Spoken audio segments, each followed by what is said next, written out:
آپ ظاہر بہت قریب سے اس کیس کو فالو کر رہے ہیں، یہ بتائیے گا اس سارے کے سارے معاملے میں کیا واقعی جو جج صاحب اندیا دے رہے ہیں کہ جی کل حتمی دلائل دیں، کل فیصلہ بھی سنا سکتے ہیں یا محفوظ ہو سکتا ہے؟ کیونکہ جو گواہوں کا معاملہ ہے اس کے علاوہ بھی 2 درخواستیں ہیں، ٹوٹل 3 درخواستیں تحریک انصاف کی اسلام آباد ہائی کورٹ میں ہیں۔ جو گواہوں کے معاملہ ہے اسے تو اگلے ہفتے کے لیے فریقین کو نوٹسز جاری کر دیے گئے ہیں، یہ معاملہ بھی طے ہونا ہے کہ گواہ سننے تھے یا نہیں سننے تھے ٹرائل کورٹ نے۔ جی خاندادہ صاحب، آپ نے درست فرمایا۔ بنیادی طور پر تو اس وقت اسلام آباد ہائی کورٹ سے اسٹے تو نہیں ملا، اور یہ بات بھی ایک حقیقت ہے کہ اسلام آباد ہائی کورٹ نے ہدایت کر دی ہے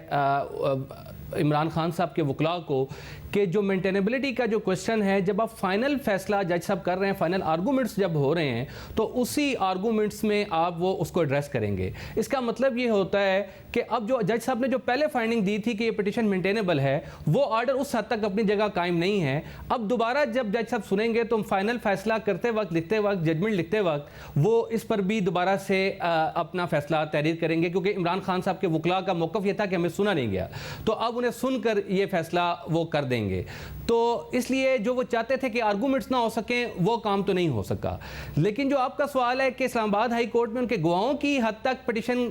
موجود ہے، دیکھیں خاندان صاحب، میں بنیادی طور پر یہ سمجھتا ہوں کہ ہمایوں صاحب کا جو یہ فیصلہ ہے کہ گواہوں کو نہیں آنے دیا گیا ریکارڈ پر، یہ اس فیصلے پر مجھے تھوڑے سے تحفظات اس لیے ہیں کہ آپ یہ مان سکتے ہیں کہ عمران خان صاحب کا جو ڈیفنس ہے وہ بہت کمزور ہے، وہ قابل اعتنا نہیں ہے، لیکن کمزور ڈیفنس کو بھی گواہوں کی صورت میں پیش کرنے کا حق بہرحال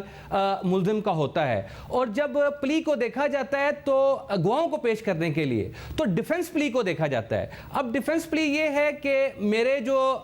ٹیکس کنسلٹنٹ ہیں انہوں نے میرے فارم فل کیے ہیں۔ اب یہ آپ فائنل فیصلے کے وقت اس بات کو مانیں نہ مانیں، لیکن ایک ملزم کو بہرحال یہ حق ضرور ہے کہ وہ اس بات کو جو یہ کہنا چاہتا ہے وہ گواہوں کے ذریعے ثابت کرے۔ تو اب اگر اسلام آباد ہائی کورٹ میں یہ پٹیشن ٹیک اپ ہوتی ہے، اگلے ہفتے ہونی ہے، تو پھر تو صورتحال یہ آگے لمبی ہو سکتی ہے۔ لیکن اگر کل ہمایوں صاحب اس کا کیس کا آرگومنٹ سننے کے بعد اس کا فیصلہ دے دیتے ہیں تو یقیناً پھر یہ اپیل میں دیکھی جائے گی کہ یہ جو ان کے گواہ تھے ان کی کتنی اہمیت تھی، کیا وہ ریلیونٹ تھے نہیں تھے۔ اس پلی کو عدالت نے جو انہوں نے 342 میں لی، اس کو اگر گواہ آ بھی جاتے تو اس پر کوئی اثر انداز ہو سکتے تھے کہ نہیں ہو سکتے تھے، وہ اپیل کے معاملات ہوں گے۔ اور جج صاحب فیصلے میں بھی اس کو ایڈریس کر سکتے ہیں کہ اپیل میں جو انہوں نے 342 کے بیان میں اپنی جو ڈیفنس پلی لی ہے، اگر میں گواہوں کو لانے کی اجازت دے بھی دیتا تو اس سے کوئی زیادہ فرق پڑنے والا نہیں تھا۔ لیکن بہرحال اب یہ اور مجھے یہ بھی بتائیے کہ جلدی کرنی چاہیے جج صاحب کو، کیونکہ اگر اب اگلے ہفتے یہ جو گواہوں کا معاملہ ہے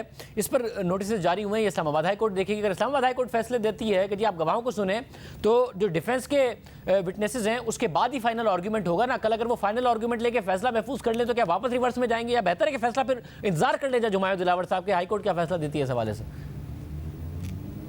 دیکھیے یہ اب ہمایوں صاحب کی اس پر ڈسکریشن پر ہے۔ ایک تو اسلام آباد ہائی کورٹ نے بھی اس مسئلے میں نا یہ الجھاؤ ہو گیا تھوڑا سا، کیونکہ اب نوٹسز جاری ہو گئے ہیں، اور نوٹسز جاری ہونے کے بعد عمران خان صاحب کے وکلاء کو یہ امید یقیناً لگ گئی ہے کہ ہمیں اس مسئلے پر ہو سکتا ہے گواہ پیش کرنے کی اجازت مل جائے اور اس پٹیشن میں ہم کامیاب ہو جائیں۔ اس لیے کل وہ حتی المقدور اپنی کوشش ضرور کریں گے کہ ہم اس کیس کو مزید ڈیلے کر سکیں، جیسا کہ وہ پہلے کرتے چلے آئے ہیں۔ لیکن دوسری طرف سے اسلام آباد ہائی کورٹ نے ان کو پابند بھی کر دیا ہے کہ آپ جو ہے وہ آرگومنٹس کریں گے۔ اس لیے جج ہمایوں دلاور صاحب تو اب اسلام آباد ہائی کورٹ کا جو آرڈر ہے اس کی روشنی میں یقیناً وہ یہ کہیں گے سٹے بھی نہیں ہے، اور آپ کو یہ کہا گیا ہے، ہدایت دی گئی ہے کہ آپ کو جب فائنل آرگومنٹس کے لیے طلب کیا جائے گا تو فائنل آرگومنٹس بھی آپ دیں گے، اس لیے آپ دیں۔ اب جج صاحب کو رکنا چاہیے نہیں رکنا چاہیے، یہ ان کا، وہ اپنا فیصلہ کر چکے ہیں کہ وہ گواہ نہیں آنے چاہیے ریکارڈ پر، اور انہوں نے اس کے اوپر اپنی فیصلہ دے دیا ہوا ہے۔ تو اس لیے میرا خیال ہے جب وہ ایک فیصلہ دے چکے ہیں، اس لیے ان کی نظر میں اب اس بات کی کوئی خاص اہمیت نہیں ہے کہ اسلام آباد ہائی کورٹ اس پر مستقبل میں کیا فیصلہ کرے گی، اگلے ہفتے کیا فیصلہ کرے گی۔ وہ اپنے طور پر اس مقدمے کو چلائیں گے۔ بہرحال آپ نے چونکہ سوال کیا کہ ان کو چاہیے کیا فیصلہ کر دینا چاہیے یا نہیں کر دینا چاہیے، یہ ان کی ایک انصاف کرنے کا جج کے اپنے ایک کانشیس ہوتی ہے، اس کانشیس کی بنیاد پر وہ یہ فیصلہ کریں کہ وہ کیا کرتے ہیں۔ مگر مجھے ساتھ میں بھی بتائے گا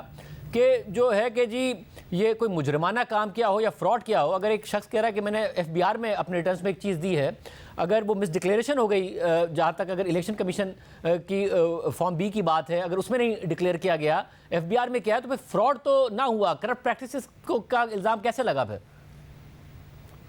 خزانہ صاحب یہ سب سے اہم سوال ہے اس مقدمے میں اور اس پر بہت زیادہ غور کرنے کی ضرورت ہے. دیکھیے عمران، یہ جو میں نے آپ کو پہلے بھی ایک دفعہ بتایا تھا کہ ٹیکس ڈکلیریشن جو ہے وہ انتہائی ڈیفرنٹ چیز ہے، اس کا مقصد صرف ٹیکس ادا کرنا ہے. لیکن جو الیکشن کمیشن میں جو فارم ہوتا ہے، فارم بی، جس میں آپ اپنے ایسٹس اور پورے سال کی جو اپنی خرید و فروخت کی ہے وہ بھی ڈکلیئر کرتے ہیں، اس کا ایک مقصد ہے خاندادہ صاحب. اور خان صاحب اسی مقصد سے دور ہونے کے لیے، اس سے بچنے کے لیے انہوں نے یہ ایسے ڈکلیئر نہیں کیے. میں یہ سمجھتا ہوں کہ انہوں نے بدنیتی سے ایسے ڈکلیئر نہیں کیے. اس کی وجہ یہ ہے کہ ان کا شروع سے 2019 18 20 تک یہ موقف رہا اپنے مخالفین کے حوالے سے کہ توشہ خانہ کے تحائف جو ہے یہ لوگ لیتے رہے ہیں اور اس پر ان کا مذاق بھی اڑاتے رہے. اچھا، جو یہ ایسڈ ڈکلیریشن کا فارم الیکشن کمیشن کا ہوتا ہے خاندادہ صاحب، یہ پبلک کی ڈومین میں آتا ہے. اس کو پاکستان کا ہر شہری دیکھ سکتا ہے کہ ایک آپ کا پارلیمنٹرین، ایک وزیر، ایک وزیر اعظم جو ہے وہ کون کون سے ایسٹ سال کے اندر اس نے حاصل کیے اور وہ سارے. اچھا، جب توشہ خانہ کے تحائف اگر اس فارم میں ڈکلیئر کر دیے جاتے تو 2018 19 20 میں جو عمران خان صاحب موقف لیتے رہے ہیں، نیریٹو جو بناتے رہے ہیں، وہ اس نیریٹو سے انہیں ہاتھ دھونے پڑتے. یعنی 2019 میں ہی اور 20 میں ہی عوام کے سامنے آ جاتا کہ عمران خان صاحب نے توشہ خانہ سے تحائف لیے ہیں اور 20% کے حساب سے لیے ہیں اور اس انداز میں لیے ہیں اور کیا کیا قیمتی چیزیں تھیں وہ لی تھیں. اس لیے الیکشن کے جو قوانین ہیں وہ جس آنیسٹی کا تقاضا کرتے ہیں، بنیادی طور پر اس کو ایک سیاسی نیریٹو کو بچانے کے لیے انہوں نے اس کو چھپایا اور دوسری طرف جو ہے ایف بی آر کے اس میں شو کیا. اس کا مطلب ہے بدنیتی واضح ہے. بدنیتی یہ ہے کہ آپ ایف بی آر کے ریٹرنز میں تو اس چیز کو شو کر رہے ہیں، لیکن آپ وہ کیونکہ پبلک کے ڈومین میں نہیں آتے، لیکن جو چیز پبلک کے ڈومین میں آ رہی ہے، جس کی بنیاد پر ایک ڈیموکریسی میں، جمہوریت میں عوام نے فیصلہ کرنا ہے کہ جو شخص ہمارے سامنے روز آ کے اپنے بیانات دیتا ہے، تقریر کرتا ہے، ہمارے معاملات چلا رہا ہے، وہ کس نوعیت کے اس کے معاملات ہیں. یہ انفارمڈ اوپینین پبلک نے بنانی ہے. یہ اسی لیے الیکشن کمیشن کے ان چیزوں کو پبلک بھی کیا جاتا ہے اور اسی غرض سے الیکشن کمیشن نے یہ ساری تفصیلات آپ سے مانگی ہوتی ہیں. اس لیے اگر آپ اس لیے یہ جو سیلف ڈیفیٹنگ آرگومنٹ ہے یہ خان صاحب کا، ان کے وکلاء کا، کہ وہ کہتے ہیں ہم نے ایف بی آر میں شو کیا تھا. بھئی ایف بی آر میں آپ نے شو نہیں کیا، وہ تو ہوتے ہی چھپانے کے لیے ہے. جہاں شو کرنا تھا، جہاں چھپانا نہیں تھا، عوام کو بتانا تھا، ان کو باخبر کرنا تھا، آپ نے وہاں سے چھپا لیا تاکہ آپ کا نیریٹو خراب نہ ہو. یہی بدنیتی ہے جس کی بنیاد پر یہ احتساب جو عدالت ہے سیشن جج کی، یہ اس بدنیتی کو عمران خان صاحب کے وکلاء نے اس کیس میں بنیادی طور پر یہ ثابت کرنا تھا کہ ہماری نیت غلط نہیں تھی، ہم سے سہو ہوگی، غلطی ہوگی، ہم نے توشہ خانہ کے جو چیزیں ہیں وہ ہم نے شو نہیں کی اپنے ایسے ڈکلیریشن کے فارم میں. لیکن یہ آرگومنٹ جو وہ لے کر چل رہے ہیں یہ بنیادی طور پر ان کی غلطی اور سہو کو